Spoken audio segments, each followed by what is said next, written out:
Kejaksaan Negeri Kabupaten Tangerang, Banten melaksanakan restoratif justice terhadap perkara pidana pencurian telepon genggam yang dilakukan seorang pemuda karena terdesak kebutuhan untuk membayar sewa kontrakan pada Rabu 22 Juni 2022 sore.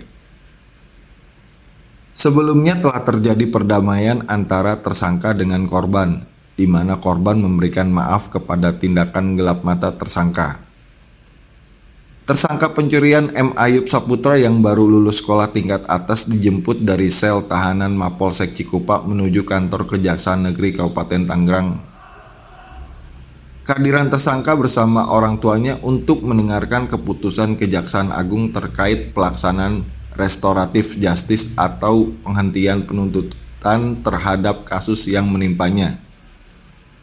Sebagai ungkapan rasa syukur, M. Ayub Saputra sujud syukur dan tak kuasa menahan tangis di hadapan pejabat Kejari Kabupaten Tangerang yang sekaligus membantu melepaskan rompi tahanan yang dikenakan sebagai tanda dirinya telah terbebas dari tuntutan hukum.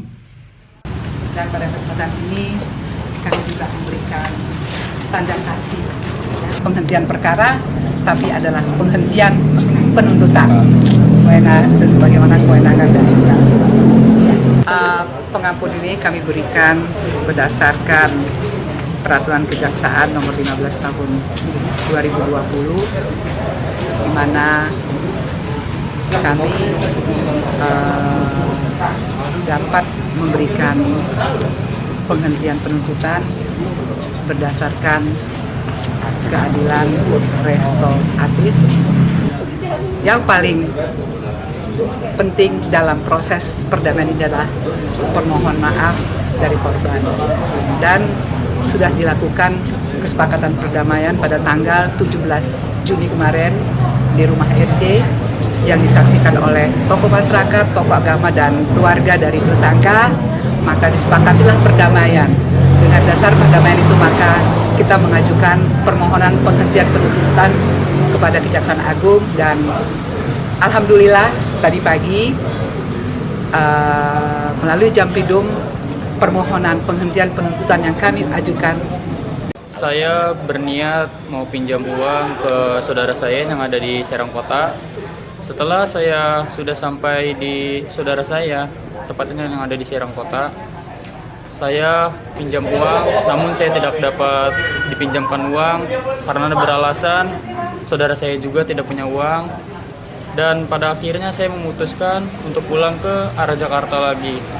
Ketika di perjalanan, motor saya hampir kehabisan bensin, dan saya di situ mampir ke sebuah warung toko sembako. Ketika saya sudah mampir di warung toko sembako tersebut, adanya kesempatan, yaitu ada sebuah ponsel yang terletak di sebuah etalase, sehingga saya hilap untuk melakukan pencurian tersebut berdasarkan karena saya sangat terdesak dengan kebutuhan ekonomi untuk bayar kontrakan. Namun ketika saya melakukan aksi saya tersebut, saya di situ tertangkap oleh korban dan saya langsung dilaporkan ke pihak kepolisian yang berpihak berwajib. Sudah berapa lama itu ditahan sebelumnya? Saya ditahan mulai dari bulan April tanggal kurang lebih tanggal 14. Saya sudah menjalani 2 bulan lebih di Polsek Cikupa. Saya nggak mau ngulangin lagi. Saya udah benar-benar menyesali atas perbuatan saya. Karena saya juga melihat sisi lainnya, saya tinggal berdua dengan ibu saya. Karena kalau bukan karena saya, entah siapa yang membantu ibu saya.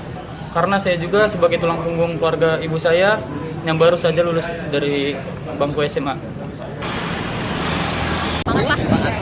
Izin Pak, mau nanya Pak, yang Bapak tahu Pak ya? Sekarang DPKM sama Irwan akan membedah rumahnya dan menjadikan rumah menjadi rumah layak banget lah. Gak ada sanitasinya, gak ada sanitasinya.